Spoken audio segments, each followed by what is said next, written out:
tātou. Thanks so much for coming at short notice today. And of course you know by now who our new head coach for the All Blacks from 2024 is, Scott Robertson. So I want to congratulate Scott on his appointment. It's come following presentation to the board at our board meeting this morning, and I confirm that the board was unanimous in supporting Scott as our incoming head coach from 2024. I'm really very pleased that it's been a robust process, delighted to be able to conclude it today, and I'm going to hand over to Robbo for some further comments. Thank you, Dame Patsy. Kia ora tātou. Welcome also to home of rugby here in Wellington. Great to have you all coming into New Zealand Rugby to celebrate, which is a really special and important day for our organisation as we look to congratulate Scott on his appointment. We're delighted to have him coming on board to take over the role as All Black coach from 2024. We know this means a huge amount to him, how special the All Blacks is to him as a person and his family, and we just want to recognise that significant support he has from his family as well, and we know they're incredibly proud of his appointment too. Also want to recognise the incumbent All Black coaching team and Ian Foster and all of his staff and the team as they look to head towards Rugby World Cup 2023 in France. They have our 100% support as they go into that tournament, and we're looking forward to working with them over the next 6 months to do everything we can to make sure that tournament's a huge success for the All Blacks and New Zealand Rugby, and a tournament the entire country can be proud of. So without further ado, I will pass over to Scott now for comments, and I think we're going to take some questions after that. Thanks. Cheers, Dan Patsy. Thanks, Mark. Well, it's good to be here, everyone. Look, I first want to start off as All Black 974. To be able to coach the All Blacks means a lot to me. I've been preparing, getting ready for this opportunity for a long period of time, and like just probably just reiterate what Mark said. When my time starts, I'll be preparing as well as I possibly can, but my full respect and probably professional, the boundaries that's required with the current group, and making sure they set up so they can perform at this Rugby World Cup and go away and perform and get the World Cup for the All Blacks. So it's great to be here today, but I understand my roles and responsibilities. But extremely excited to make the phone calls to my mum and dad, Mo and Joe. It's pretty special. They're an emotional couple, and my wife Jane and my kids. So it's been a big 48 hours. Been here all day yesterday in a suit and all day today in a suit and presenting to a panel and then into the board, and here we are now. So thank you. Scott, can you talk us through the last 48 hours and when we actually told and who told you? Probably just signed the papers probably an hour or so ago. That's sort of how recent it is. Look, I've been preparing for the interview for probably the last 3 weeks, making sure they got everything covered. They were pretty clear in that they wanted me to cover in that presentation, so prepared as deeply as I possibly could so I could make sure I got my authentic self across and who they were going to get, and also cover off everything that they required. Came up yesterday with the panel and then today with the board, and here we are. Was there any point last year perhaps when you considered that might not happen for you, you might walk away? I never thought I'd walk away as such, but the potential, you start to look at options and what's going to happen. I made it pretty clear that it was my last year with the Crusaders, and I wanted to become an international coach, and the process is where we are now. So look, I'm pretty loyal. As I said before, as a proud player, now as a coach, is something I've worked hard for. And have you got your coaching team sorted? Yeah, I think it's one part of it. Look, we're going through that at the moment. We started those conversations, couldn't really have those beforehand. So we've only literally like I said, got to a point we are now before we'll start those conversations. But look, I've got my preferred group here. Scott, Yeah. what are you going to do differently for the All Blacks as a coach? As a compared to coach? Ian Foster? Oh, we're different people, different coaches, so we'll bring in different aspects. He's extremely successful, and his time as a coach, and I have been sort of doing their own ways. Look, I think, how I leave my mark on the group is, what I would have presented on today. I can go through the presentation again if you want, but I think, the way I look and view the game, we're different. The way I've created the culture is going to be different, and the game might be totally a bit different. So there's going to be a natural innovation with just the different ways we look at the game. But it was a tough season for the All Blacks last year. How big is the task for you to get the All Blacks back on track to number one in the world? Oh, we've got a long runway. What's going to happen? They've obviously got a World Cup to have to go and get. And then like for myself, I've still got a World Cup, a super around competition, and then before we get our first test matches against England, so there's plenty of time to look at how things we can get better at, or there's some great stuff already. So you just got to wait up. I've got time. Yeah. Scott, what's your relationship with Ian? Have you been able to speak to him? I mean, how is that going? Yeah, I've had a conversation with him in the last couple of weeks. Just connected. Look, we're really professional in that regard. When a coach is professional, that's pretty brutal. Results based, but I never get in front of anyone with relationships. My first thing is to pick up the phone and be a man first before anything else. So, it's good. Clark, just a question for you. How many people did you interview for this role? Look, we're not getting into the details of the number of candidates. As Dame Patsy has signalled, we are really comfortable with the number of conversations we had with people around the wider coaching environment as it relates to New Zealand and this potential role with the All Blacks. And we did a lot of due diligence behind the scenes, so we are we're very happy with where we've landed, both in terms of the outcome and obviously the process we went through. It's my understanding Ian's in Europe at the moment. Yes. Have you had a chance to communicate him? I was travelling for a period, and then he's gone travelling for a period, obviously with what he's doing. So we spoke before I headed away. We've stayed in regular text contact there, and so we're in touch. Was it an easy decision, Mark and Ian? Oh, look, like I say, there are a number of quality coaches that New Zealand has produced in recent times, obviously. But for the things we are looking for a candidate to take the game forward, Razor is a really compelling choice, and we're delighted he's bringing, we believe, a fresh set of eyes, huge energy, capacity for innovation, deep understanding of our system. So that relates positively to alignment and integration across the game. He's coached our under-20s, he's coached at NPC level, so deep connection to the game and understanding of key stakeholders we have as it relates to players as well as our different provincial unions and Super Rugby clubs. So really well-rounded skill set and relationship set there, what we think will bring to the role as well. If I could just add there, you asked if it was a tough decision. Well, of course it was, because it's so important to New Zealand rugby and all of New Zealand. So we took it very seriously. And so we made sure that it was thorough and robust. And I think the proof is that today the board were unanimous in the decision that Scott would be our next rugby coach for the All Blacks. At the start of the month, you said it was likely to take around 4 to 6 weeks. What has made it a quicker process than it? You always like to hedge. We don't like to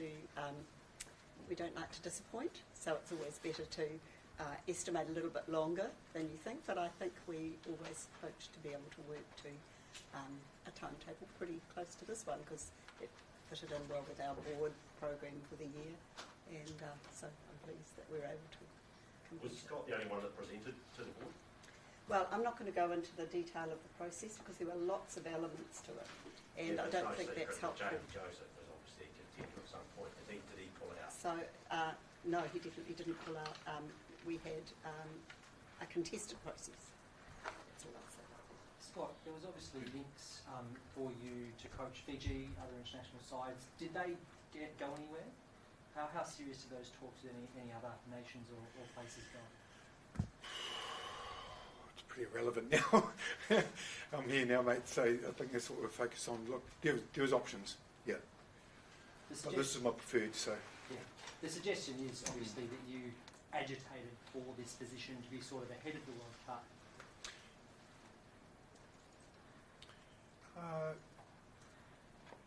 Yeah, look, you're talking about at the moment, probably about a month ago. In the build-up to this decision. Oh yeah. Look, it probably wasn't I could have been better around at the moment, and the media a little while ago was nothing. There was no posturing or anything involved with that. What I was trying to say is something else was a bit different. So there was no maliciousness or anything like that in it. And I owned it pretty quickly, and who I needed to, and so we moved on. Yeah. Can you understand why the incumbent might have been dissatisfied with picking his replacement ahead of time, which he thinks, undermines the All Blacks' chances this World Cup? That's one for Robert. Yeah, look, that's the questions around process are ours here, and we're very clear that we believe this is the right process for an international coaching environment that is changing rapidly. So ultimately, we have owned that process. We believe it's the right thing to do. We stand by that very strongly at this time, and we understand that a lot of decisions we make are going to entail some scrutiny. And this is different. This is a change, isn't it? And as we've seen in recent times, change is harder than rugby. But like I say, when we look across the international environment, the different things that are happening around the international coaching market, this was the right thing to have done. And we at different times can't control everything that's said about the game, or certainly control things that are said by others. But we worked, I guess, with a lens of being incredibly respectful and caring to our people. We wanted to move at speed where we could, and we wanted to keep things as confidential as we could as well. Unfortunately, things don't always pan out for what you plan for, but at the time that we made the decisions through to now, we worked very, very swiftly, and like I say, we're comfortable with where we've landed. Mark, did Scott's popularity with the rugby public play a factor into picking him? Look, we looked at a range of different attributes that we were looking for in a head coach from 2024 onwards. Some of the things I've already spoken to in terms of the attributes we saw as being really important to an incoming coach. But ultimately, he's got an incredible winning record. He's got an incredible track record of success. And that is where the main focus of the panel and board sat in terms of what we're looking for from 2024 onwards. So a combination of those things that I talked about earlier, and then track record of success in very recent times across a range of different teams, under 20s, NPC, different environments I've talked about. And you say you have 100% support in Foster and the current group leading up to the World Cup, at the World Cup. But how can you have 100% support when you're replacing him? Well, we're not. He is, as we said through last year, he has 100% support through the World Cup. We've been very clear and consistent on that. We're doing everything we possibly can to make sure this team has all the support it can to be successful, and we'll continue to do that. We're like everyone in New Zealand, that we want only the best for this team over the next 6 or 7 months. So we'll carry on doing that. This is a day to recognise Scott's appointment, and then tomorrow we're back into doing everything we can around all of our national programs, but especially the All Blacks in a Rugby World Cup year. Were you able to speak to Ian Foster to give him this news before it went public today? Well, like I say, I think it's been pointed out a few times, he's in a different time zone at the moment. We've certainly been in contact, we've been in contact recently to reach out and give that chat if we can. Does he know? Depends if he's awake. I don't know what time it is in Paris, but He's going to wake up and find this out. he has been communicated with his announcement coming today, like other key people partners there. Scott, you will have seen the pressure and scrutiny that the coaches under over the years. Would you feel you're ready for that? Yeah, look, I've been head coaching for 10 years now.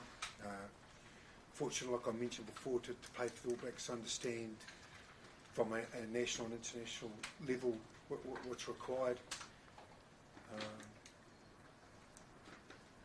Look, I think it's part of the reason getting the job already. You know, I've got awesome support at home. Not going to get the right people around me with the coaching staff and the management group. I just get excited by this sort of stuff, you know, that's what gets me going. Like, it's really important that I want to take a next step up and be ambitious, which I am, and it's a great time. There's a bit of talk that I know how accurate it was that international experience was a big key to this job. Yeah. Did you have to convince the panel that it wasn't? It was one of the questions. How do I put this? It was around, my answer was around, you know, continued success compared to international experience. So, the balance of the two. So, bringing the success with me and with formula and how I've done it, and also the selection, the relationships I built, so the whole package around it, and giving examples of people who have done it without international experience that have come in and been successful straight away because of their continued success. So, yeah, that's how I shaped it. Scott, how much of a struggle has it been balancing your commitments with the Crusaders through this process with everything else that's been going on? And are you confident that the rest of the season will be smooth sailing and get full attention as well? Look, I sort of back my experience in the coaching group. I keep them fully informed. You know, Crusaderland and coaching staff down there have been great. You know, a lot of stuff's at home. Getting in front of Jane and going through the odd slide here and there, you know, I know it off by heart pretty well. And, you know, the behavioural questions, you start to make sure you just have a few really good clear ones in your head so you know that you can revert to a story. And, look, I just wanted to make sure they got me in the interview, but also from a high performance point of view and the ability that, you know, what I will deliver. So, look, I was well prepared and you know, just really thankful for that they felt that I was ready. Dame Betsy, are you able to tell us who was on the selection panel? It's really, that's part of a process that's been robust. So there's been more than the interview panel. There's been due diligence done to a large extent. Robbo, you might like to comment more. Certainly Robbo was on it. But yeah, we're happy to share. As Patsy said, the very robust process of which the panel discussion was an important part of, but certainly not the sole part of the process. But we had Dame Farah Palmer and Bailey Mackey from New Zealand Rugby Board. We had Conrad Smith. We had Eddie Kalassi from High Performance Sport New Zealand with strong high performance coaching background. We had Mike Anthony here of High Performance and myself. Scott, it's a little way off now, but next year will be a typical post-World Cup exodus. How do you feel about the challenge of, I guess, of rebuilding the All Blacks with those players leaving? Yeah, I'll probably rephrase the rebuild. Like, you got what you got, so you've got to make sure you perform right from the start.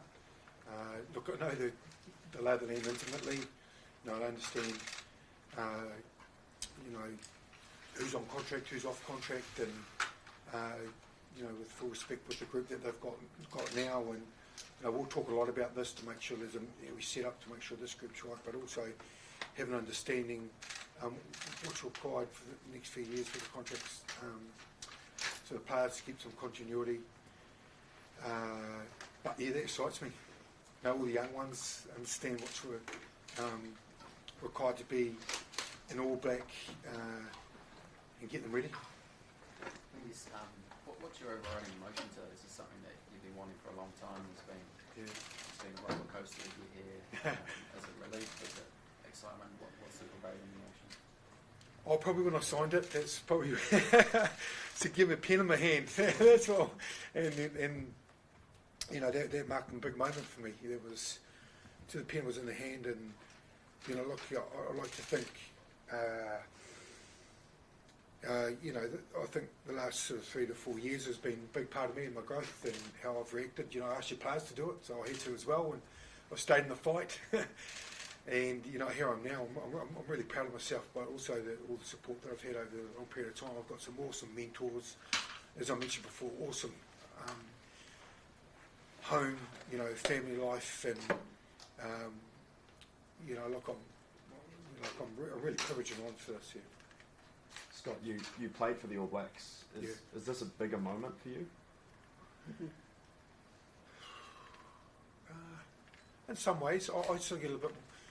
Ask me that before the first Test match, eh? This is one step at a time. I'm, you know, like, you know, I'm not getting the whistle out just yet. So, look, this is the first part of it. We'll get the emotional side of it a little bit later on. But yeah, there was a few deep breaths, yeah, for sure. Yeah.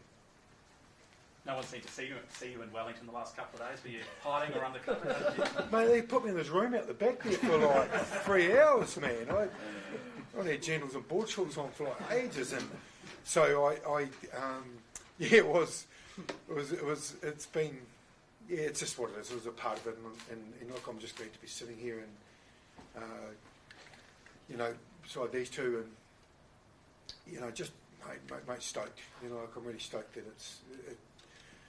that I'm being given this opportunity. Did you feel the love from the New Zealand rugby public? Did you sort of feel them willing you on to this job a little bit?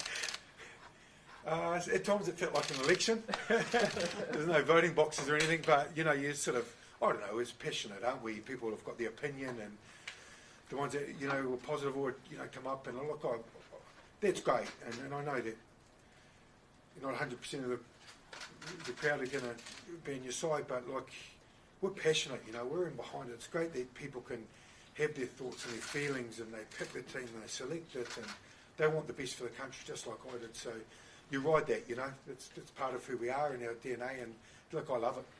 Yeah. And will your breakdancing tradition continue with the All Blacks? Mate, I'm Only when he wins the World Cup. every 4 years is okay for me. Yeah. So Scott talks about it in terms of passion, but having observed him today and discussed it with the board, we saw it as inspirational. So we look forward to the inspirational journey that he will take the All Blacks and Aotearoa New Zealand on over the next 4 years. Guys, we might wrap up the press conference here unless there's any one concern.